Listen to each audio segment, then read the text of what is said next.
My Lords, I draw attention to my unpaid interest in the Register.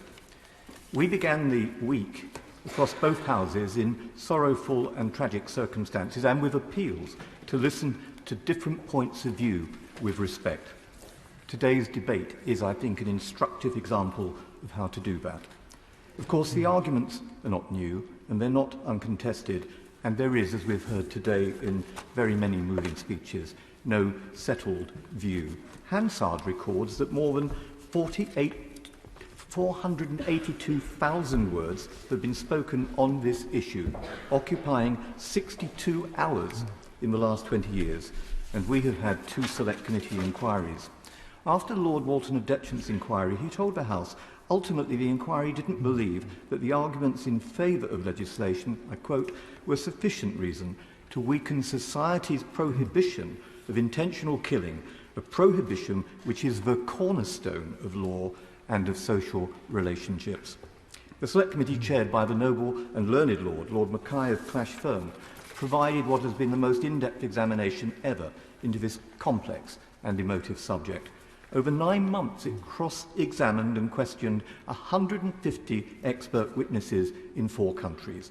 It received reams of written evidence. In a 3-volume report of about 1,000 pages, it highlighted many of the serious issues that we've discussed again today, particularly around the deeply problematic subject of safeguards.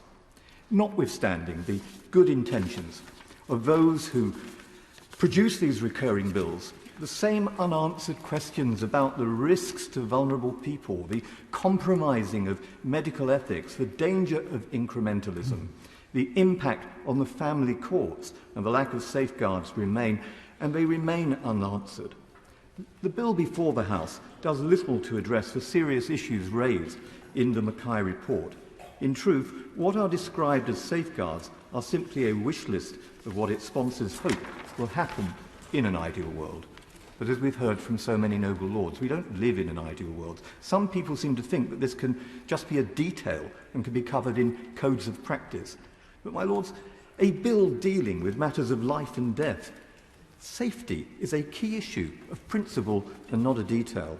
It would be profoundly irresponsible to enact legislation without knowing how many putative safeguards might work. Asking us to do otherwise is like asking Parliament to sign a blank cheque.